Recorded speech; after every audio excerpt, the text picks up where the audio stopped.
Hey, everybody. Welcome back to the Legends of Sport podcast. I'm Andy Bernstein, your host, and really happy to be bringing this amazing guest to you guys this week. My guest today is the great Tim Grover.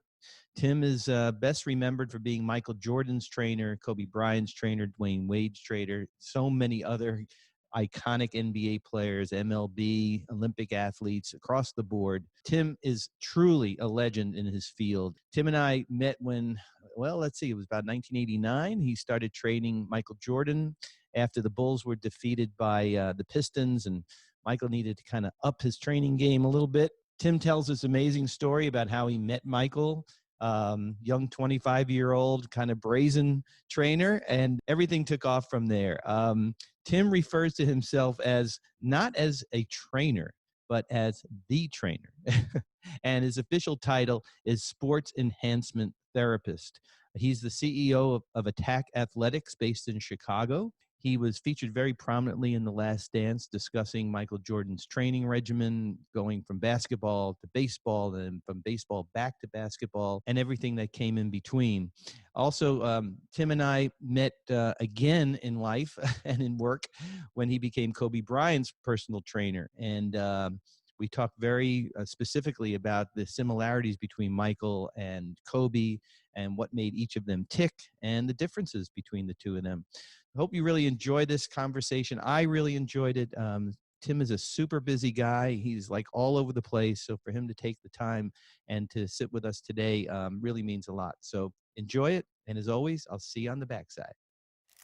I want to welcome the great Tim Grover to the Legends of Sport podcast. Thank you for coming, my friend. I know how busy you are because I see you everywhere, all right? Not just in The Last Dance, but like all over every social media platform and TV and podcast and stuff.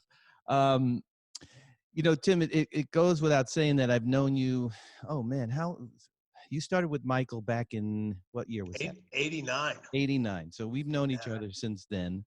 And I hesitate to say that you and I have aged, but gracefully, I hope, because you look the same, man, as you always have. And so do you. Like I said, it looks like you haven't aged a bit. Yeah. Well, Tim, we're going to cover some stuff here that is in both of our wheelhouses, most notably our relationships with Michael Jordan and Kobe Bryant. And, there's been a lot of discussion about what drove Michael and Kobe to be as great as they were. We're going to talk about that. I want to those start out as we always do with every guest and find out what made you great. What pushed you? What was the pivotal moment or occurrence in your life, the mentor, whatever, that made Tim Grover as relentless as you became in your life? And I just want to preface that by saying the dedication in your book is to your parents. And you said, quote, they taught you what it truly means to be relentless. So with all that being said, how did it all come about? Well, you know what? I'm of Indian descent. And, growing up in the Indian descent, you have two options as a occupation when you grow up. A doctor is one, and the other one is also a doctor. So that's it. Yeah. And I actually got accepted into medical school, and I decided not to go. All right.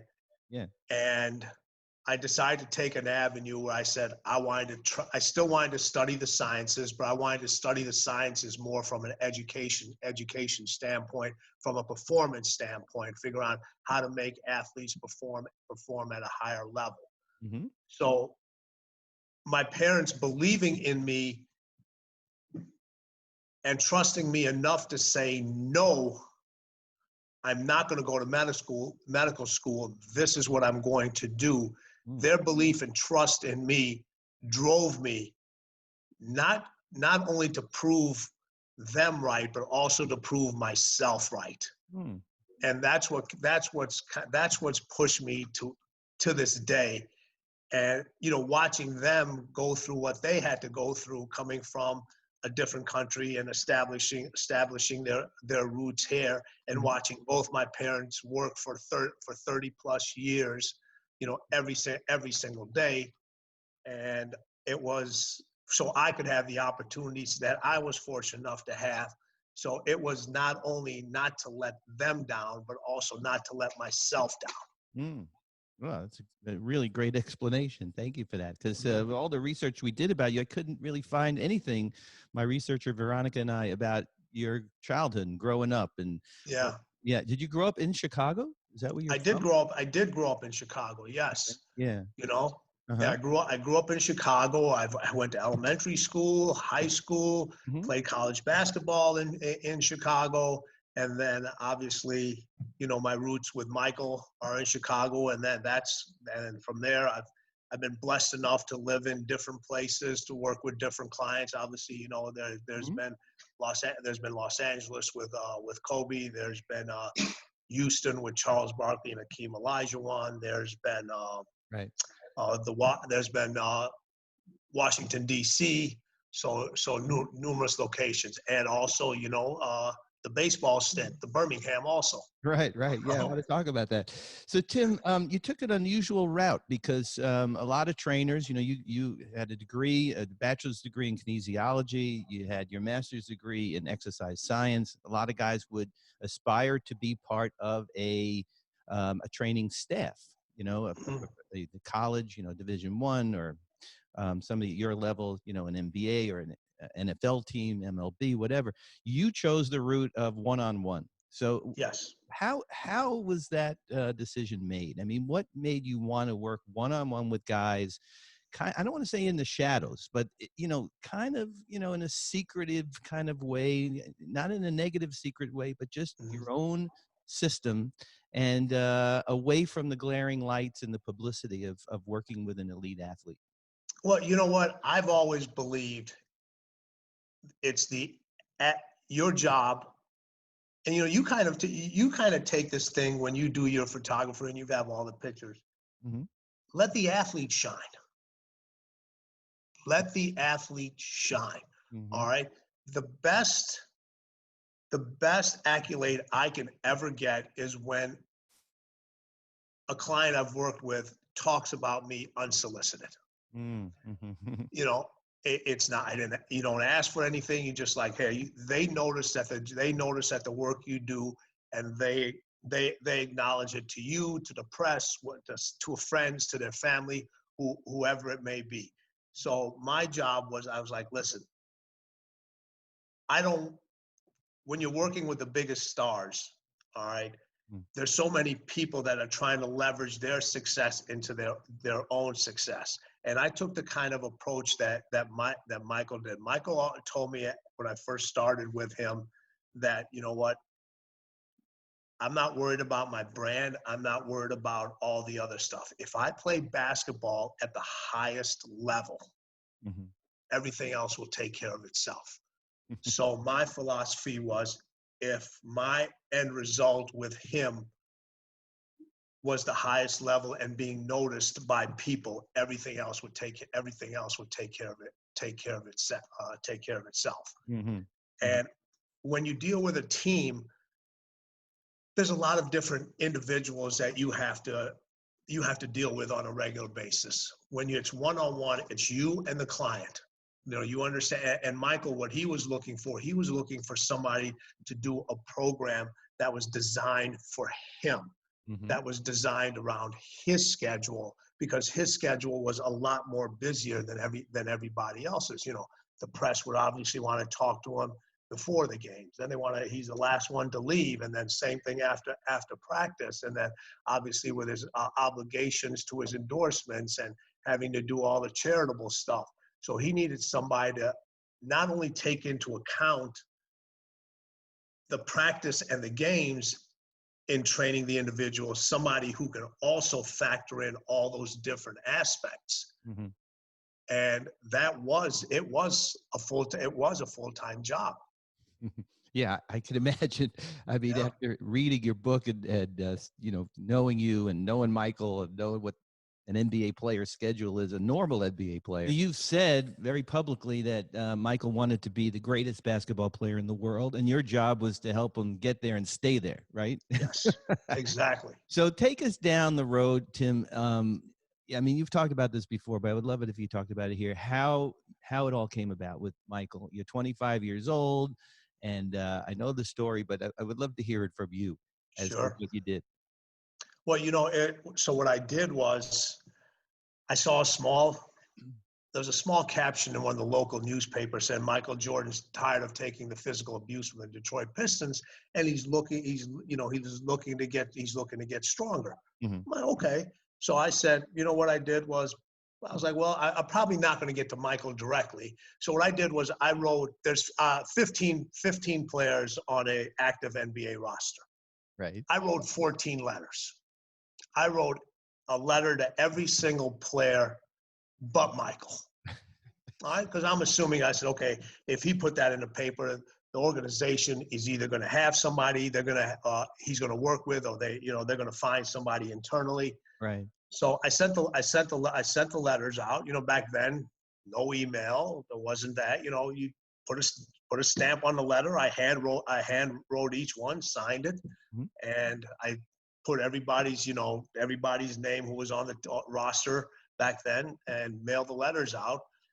And then maybe about a week later, maybe a little bit longer, I get a call back from Dr. John Heffron, who's a team physician at that time, all right, and Mark Feil, who was the athletic trainer, and saying, we have a player that's interested in your services. Okay. I said, all right, nice. They didn't tell me who it was. So basically, for the next 3 months, I met and talked to those individuals on a regular basis. They wanted to know what my philosophies were. What if I actually went to school and actually learned something, or I just went to my classes. So different medical questions, different athletic training questions, how I would handle injuries, how I would do all these different things. Mm-hmm. So, all right. And I was prepared for whatever they had, still not knowing who the person was. So then one day I get a call from Mark, and Mark says, hey, our player client wants to meet you after practice at his house. Okay, no problem. He said, can you be there? I can't figure out, it was 1:30, 2:30, or whatever it was. I like to say 1:23 because it sounds good. Yeah. So they give me the address, and this was, when Michael first started. So it was a modest house. You could just go up and ring the doorbell. So they didn't tell me who it was. So I look at the address. Well, I live in the city. This is in the suburbs when they used to practice out there. I ring the doorbell. I'm standing there, and Michael Jordan opens the door. That must have been a little bit of a surprise. It was a surprise, but Yeah. the one thing, and this goes back to what, part of what my parents taught me. They told me never be a starstruck person, Mm-hmm. because if you become starstruck, then what you're doing is you're undervaluing yourself to that individual. Treat that individual the same way as you would like to be treated. Mm. And treat them equally. So, when I acknowledge him as Mr. Jordan, because he's slightly older than he was slightly older than I am, and the caveat of the story is I was wearing Converse during that time, and everybody knows.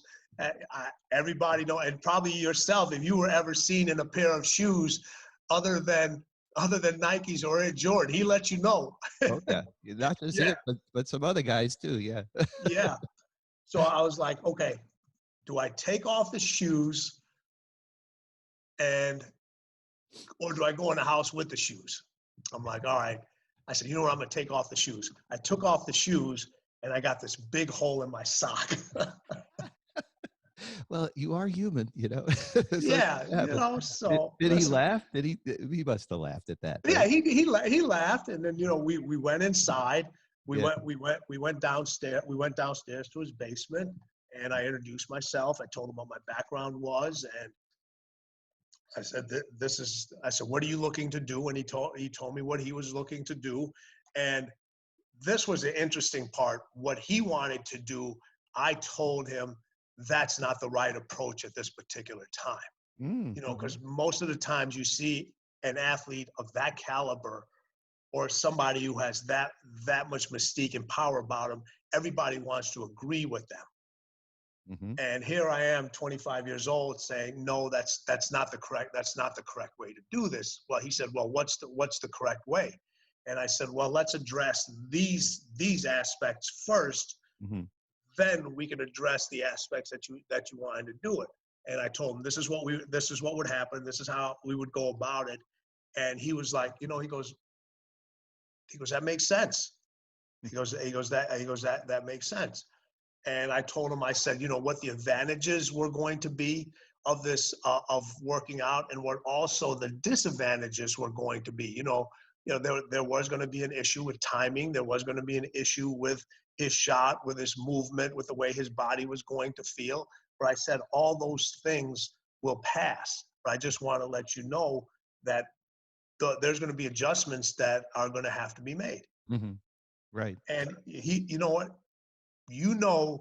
That, and Phil said this, Doug, all the top coaches in all the sports always say that your superstars, your best players are the ones that want to be held accountable, that want to be coached, that want to be pushed. You don't need to motivate those guys. You don't have to tell them to show up early. You don't have to tell them to stay late. Those things are already a part of them. Yeah. So, yeah. Yeah, and so I read something, or I saw something that you talked about, that Michael was an elite athlete, obviously, but he was like a Ferrari engine with cheap brakes. Yes. So I found that really interesting, because you talked about how taking off and flying was not a problem. It was the stopping, and that most of the injuries that you found with guys that were that athletic, they had trouble with the stopping, because that's where the injuries happen, right? Yes. So how receptive was he to hearing that? Because you're telling a guy, yeah, you can fly, but you got to remember the landing, buddy. Yeah. And you know what? He was very receptive, because it was like nobody had explained it to him that way. And a lot of times when you speak to athletes, people they outsmart themselves. Yeah. All right. You have to explain it and give them examples in ways they would understand. And then the other thing I would do is, when I would explain stuff to him. The next time I saw him, I would bring documentation in form of a book, in form of an abstract, in form of something, an article, a journal or something, and say, here, just whether he wanted to look at it or not, I would highlight it and says, here, this is what I'm not making this up. Here it is. Yeah. And going that, Michael always went beyond. So, and I was one of that persons that was taught always to over deliver. So everything I said to him, I was able to back it up, so he knew I wasn't lying to him. And that was a way I built that ultimate trust with him. That's so interesting, Tim. You've talked about being the quote unquote original Fitbit, which I thought was awesome, because back in the day, right? I mean, we didn't have like Fitbits and analytics and all that. And you being, private trainer, you weren't privy to the practices. You wouldn't get game tape from the team. So talk about that, about how you had your process of having to kind of record stuff and then, report back to the client. How did that work? So, obviously I was privileged enough to go to the games. Michael would always leave me a pair of tickets to the game. Yeah. So I would always go to the games. But, when you're at the games, I can't have my little notepad and write down stuff, because then I'm going to miss what's going on. And and there's different things.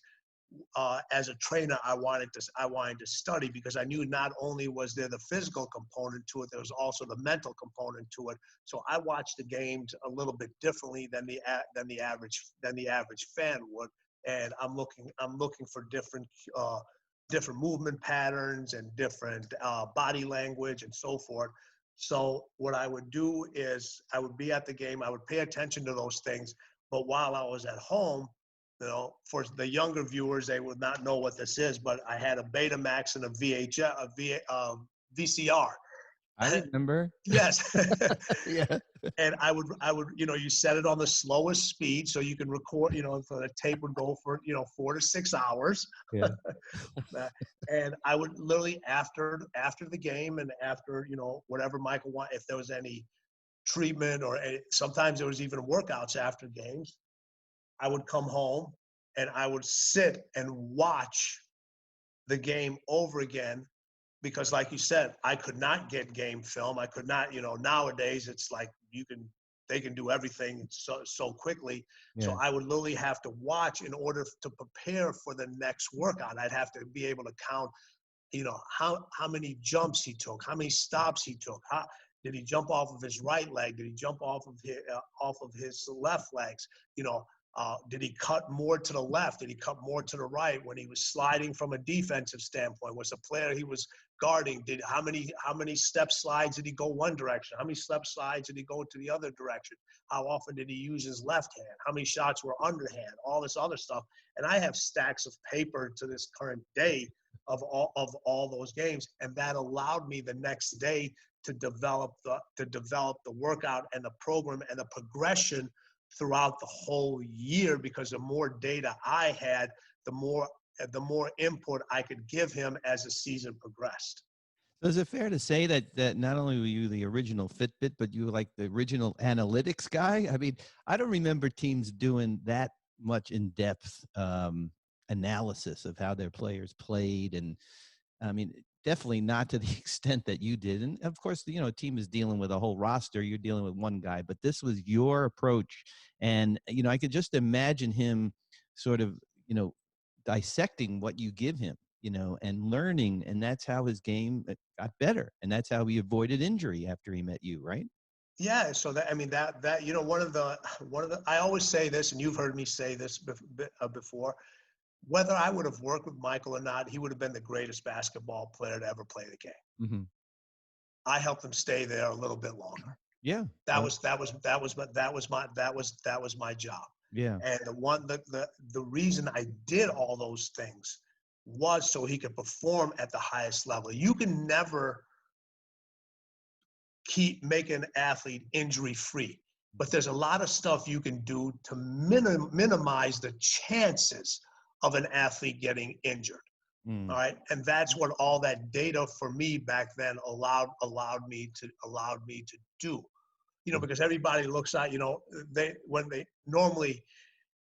when people go to the gym, all right, whatever you do equally with one side, you do equally with the other side. That's how you're taught to create the body balance. Well, if an athlete is using one side more than the other during their movement patterns or games, if you do the equal amount of reps from a training standpoint on both sides, you're not creating that balance. You're actually going farther away from that balance. And that just like if you use, Michael always used to use cars as an analogy, and that's where I came up with the brakes. Imagine driving your car on tires where the alignment isn't right. So one side is going to, they may look aligned, but when you drive and you look at the treads on the tire, they wear out, unequally. Yeah. And that's the same way I treated his body. Yeah, amazing. And not only with MJ, but of course, the Breakfast Club, you talked a lot about that. You had Yes. Scotty, you had Ron Harper. These guys never missed a workout because the fallout was not from you. It was really from having to hear from MJ, getting ribbed constantly about it.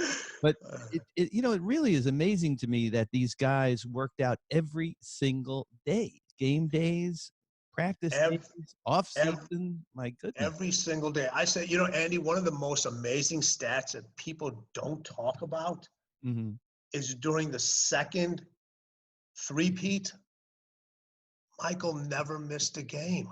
Yeah. Yeah. He never missed a game. He never missed a game. He never missed a practice. He never missed a workout. Mm-hmm. Mm-hmm. Yeah. Yeah, you Yeah. talked about even his last season. He was 40 years old, playing for y- Washington, played in Yes. 82 games, right? Yeah. You know, You I mean, know. a little bit reminiscent of another guy that we'll talk about, Kobe Bryant, who Hmm. has a horrendous Achilles injury and then 3 years later goes out and scores 60 in his last game, Mamba out. So Right. there's a thread there. But I just want Yes. to finish up with MJ. You talked about the three major transformations, right, that you wanted to achieve with him was first the new and stronger body to beat the Pistons, right? That was your Yes. first goal. The second was retraining him so he could go from basketball to baseball, right? The whole Yes. difference in how you had to train him, and then retraining him again when he went back to basketball from baseball, right? Yes.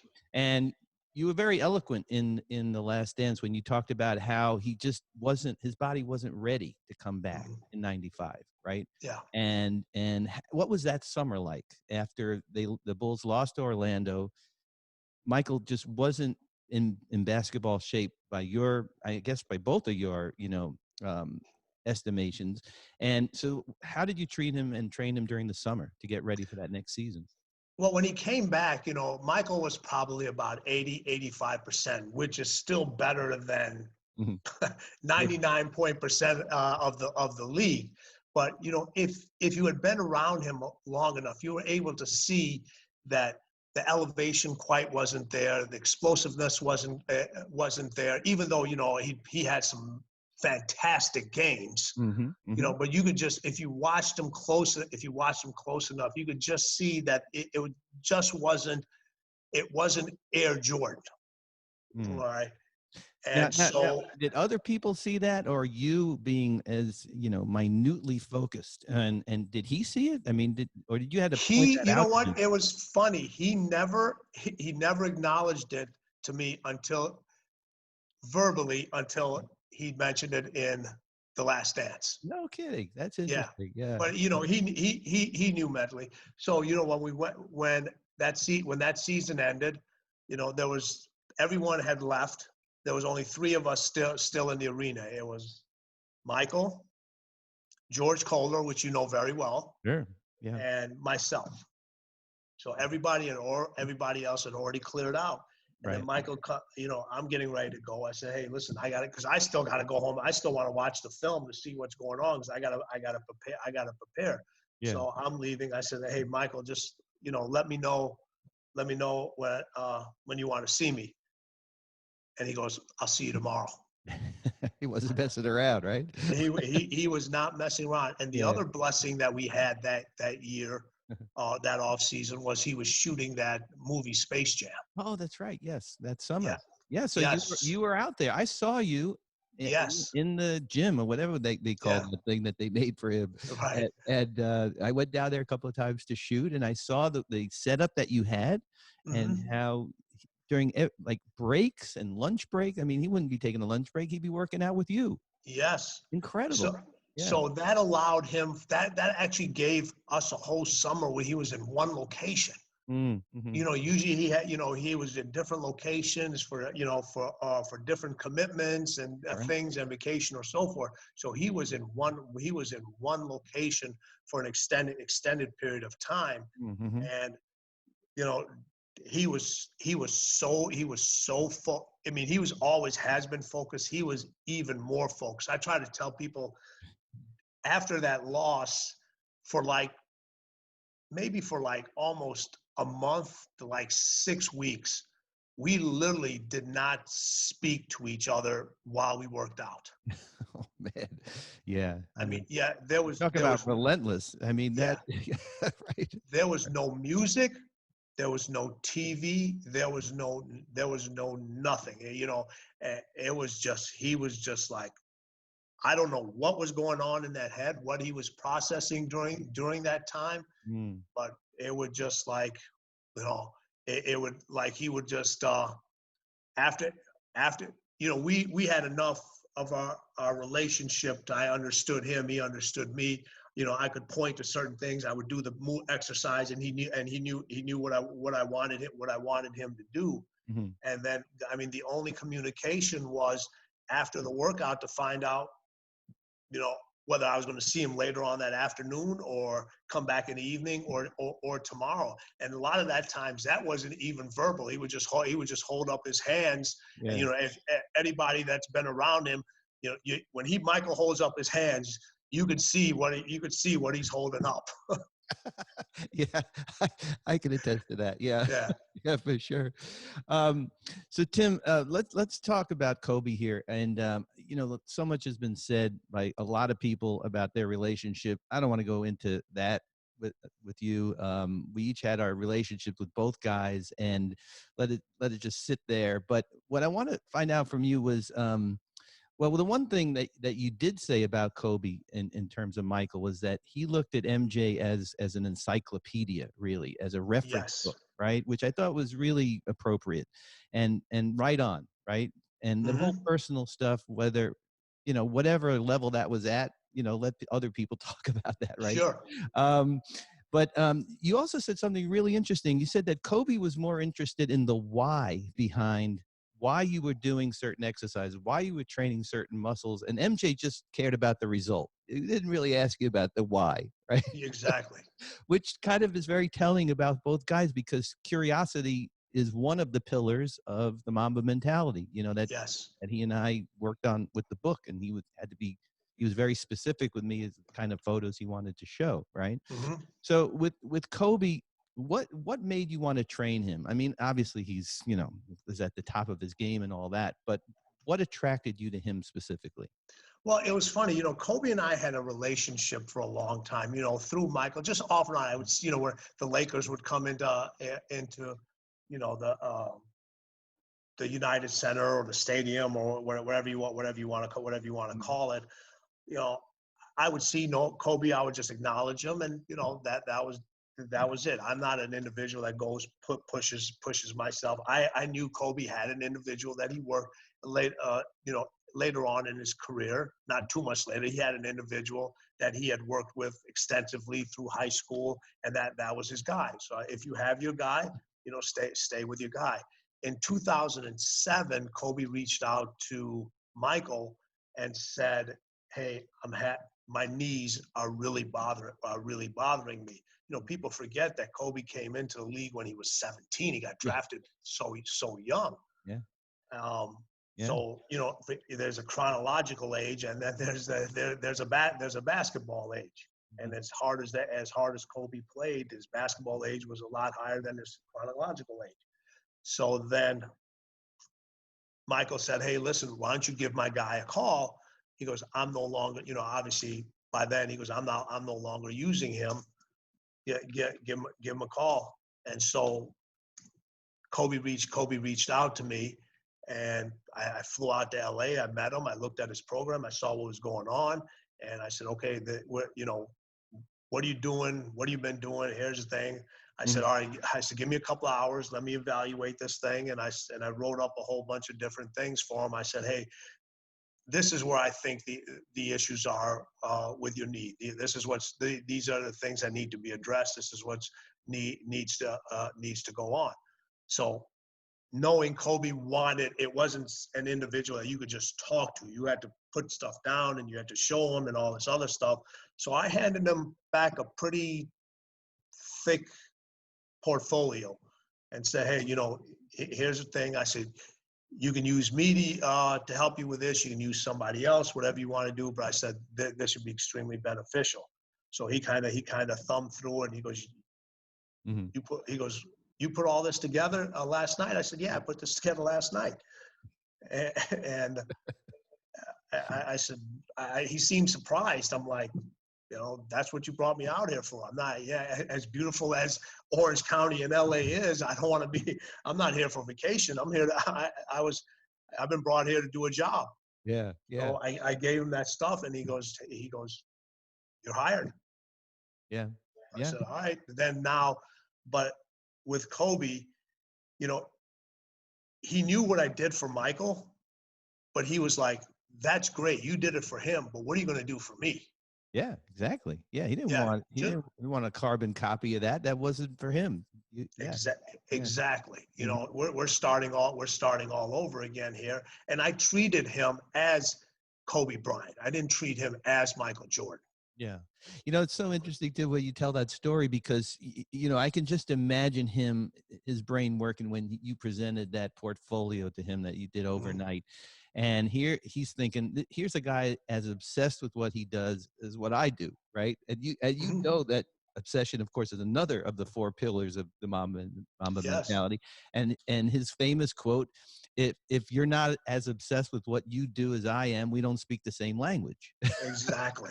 So, you know what? If you just kind of sloughed it off or like, oh, yeah, I think I can do this for you. First of all, that would have been the end of that conversation. And you wouldn't have been the right guy for him. So he knew going in that you had the resume, of course, but you had to have that mindset, right? Yeah. You had to be on the same page with him, right? Well, that's why, you know what's great about those individuals is just as crazy and obsessed as they are, Mm-hmm. I was. So I wasn't trying to be something I wasn't. Mm-hmm. Right. Right. So that's why everyone says find somebody, the opposite of you to help you balance out. I say no, find somebody just as obsessive, just as crazy as you are. Yeah. You know? I hear you, man. We were working on the book, and I'd show him some pictures, and some of them would be from these remotes that I set up like hours and hours before the game, and and again he would ask me why would you do that, how would you do that, why would you think about doing that? He would like Yeah. needle me about it, and then he'd just look at me and he said, man, you're as crazy as I am. Yes. I said, Yeah. well, crazy obsessed, yes. He goes, yeah, that's why we're friends. Exactly. Yeah, it was awesome. So I want to talk about the mental aspect because you talk about in your book that the body and the brain have to go together, right? No And question. also that what else was going to? Oh, very importantly, you talk about the dark side, having to, Mhm. I guess, embrace the dark side. Correct. I don't want to get too deep into this, right? Because Sure. and we had Kevin Love on who talked very specifically and eloquently about mental health aspects of being a professional athlete and all that. And I'm so happy that he came to the forefront and it's getting out there to the Yes. world and helping a lot of people. But what do you mean by the dark side? How do you define it, and how does it work So for you? to me, everybody has something that's unique to them. Mhm. Okay, something that lights their own internal fire. All right, that keeps them going when nothing else will. It's like an individual that if there's if there's no food on the table, all right, what gets you up every single morning to keep you going? What's inside that keeps Mhm. you going when you're not feeling well, when everybody else says it can't be done? What's unique to you? What experiences have you had, and what have you overcome in your lifetime to make you that individual that is Mhm. relentless, Mhm. that is obsessed with the end result? You can look at individuals, you two ways. You have individuals that go through a crisis and can use that crisis as an excuse their whole life, or you have other individuals that use that crisis and now say, watch me. Mm-hmm. Yeah. Okay, that's what it isn't about anything evil. It isn't about anything dark or bad or anything. It's what's unique to you that keeps you going when nothing else will. It's what gets you that win over and over again. That's unique to you. It's Mm-hmm. what allows you to know the perfect light to take that picture, that perfect angle, and to be able to look at something where everybody else sees perfection and you notice the one thing, I don't like it. Yeah. There's something that isn't right about it. Yeah, interesting. Yeah. So in your philosophy with the big three C's, right? You got your cooler, your closer, and your cleaner, which if you Yes. just give me a brief definition of those. But is there room for fear in any of this? I mean, because It, human it's beings have fears. So it's you know what? So what we talk about. A cooler is an individual that gives you he's gonna give you what whatever you ask of them. Okay, so like, you have a lot of us, in your line of work, you've had a lot of assistants, a lot of people, a lot of interns, whatever you had to do. You have some people. You tell them, I want you to do, okay, I want you to make 10 stands or whatever. I obviously I know nothing about photography. All right, they're going to do exactly what you tell them. They're not going to do anything more. They're not going to do anything less. They're just going to do exactly what you tell them to do. Mm-hmm. All right. Then you have a closer. Closer is going to get you that end result as long as too many variables don't come into it. So, again, I'll use your business as an example.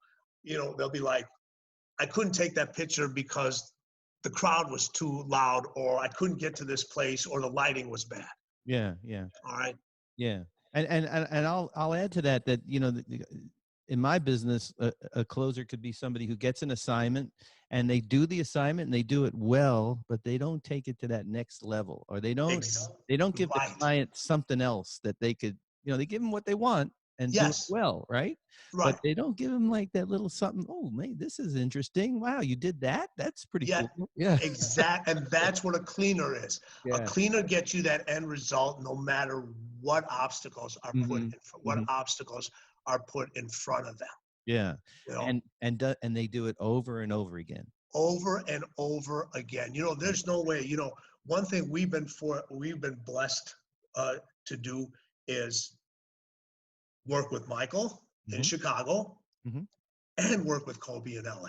Yeah, it's incredible. 11 rings, by the way, between the two of them, like our friend Phil Jackson. 11 rings. It's unbelievable. Yeah. So but you treated each one as an individual. You saw the similarities, but you will also see the differences. Most people look for similarities in individuals. They don't look for the uniqueness and difference, because that's more harder to find and understand. You say, what people say, they think just like me. All right. Yeah. So those people are easy to identify. All right.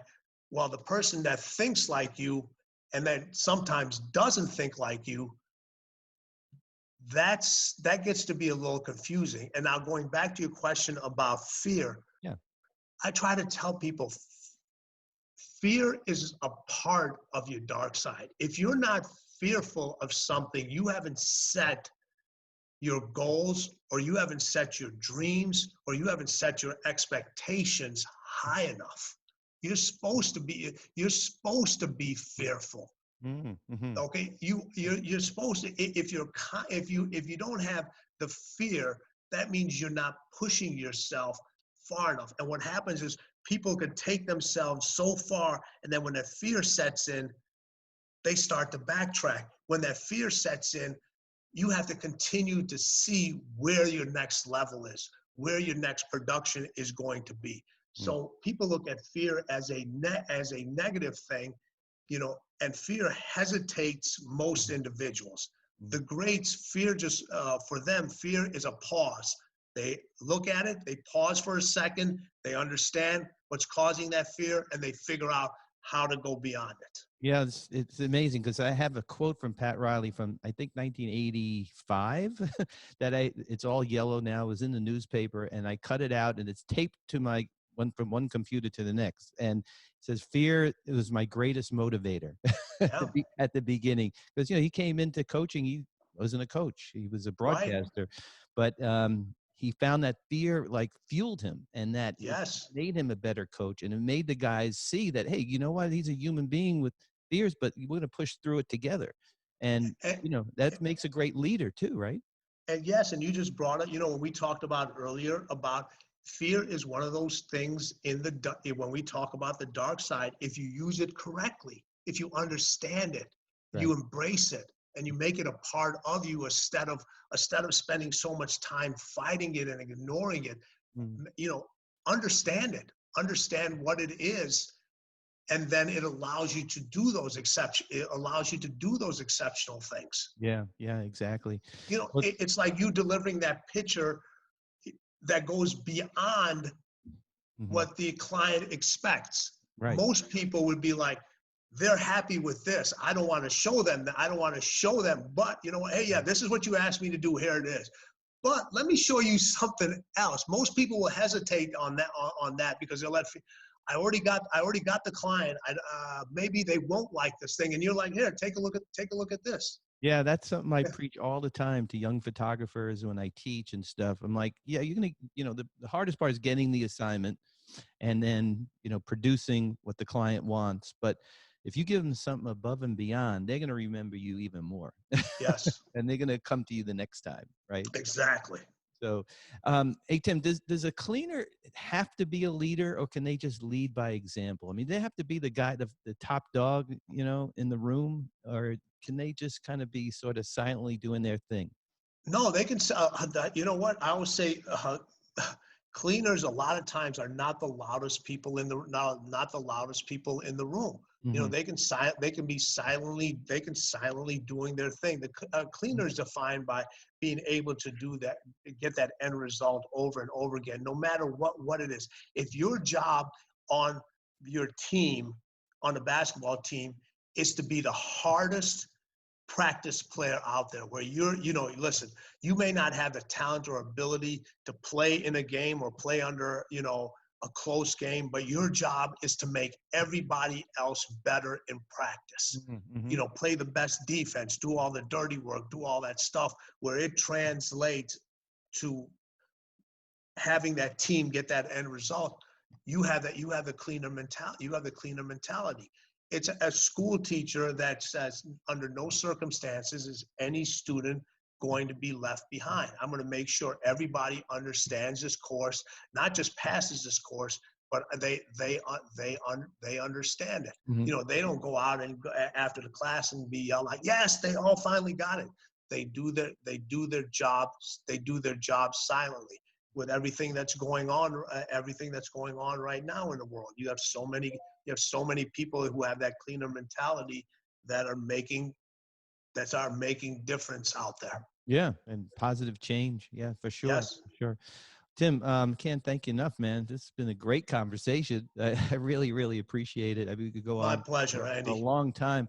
What's happening for you? I mean, you're still, CEO of Attack Athletics, right? And Yes. during the pandemic, I'm sure that has to change because my gym closed. So how are you operating these days? We're doing a lot of stuff online. We're Mhm. doing, we have a lot of, we do a lot of consulting with teams. So a Yeah. lot of the stuff is done online, keeping them accountable. A lot of the stuff now, been around, Michael's mentality, been around Kobe's mentality for so long that the next generation wants to know, what that is. Mhm.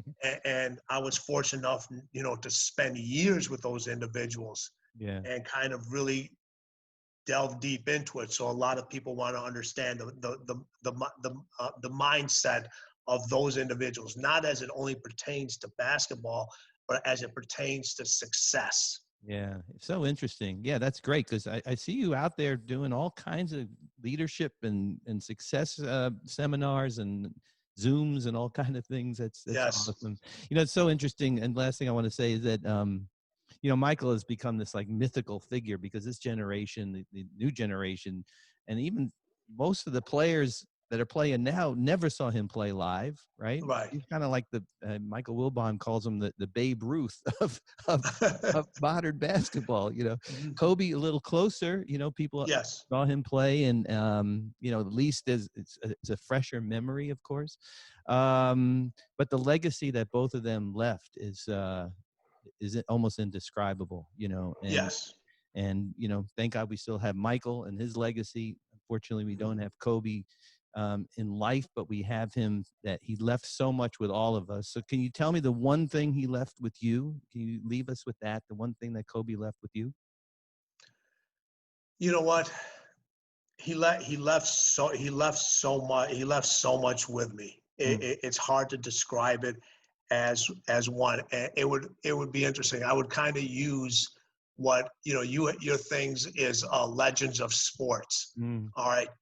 The one thing Michael Kobe never strived to be was legends because they knew they were at another level. They strived to be icons. Yeah. Okay, not only in their sporting careers, but other things they did afterwards. You know, one of the best quotes Kobe ever made was like, if I'm only known for being a great basketball player, no, I didn't fulfill my job as an individual on this earth.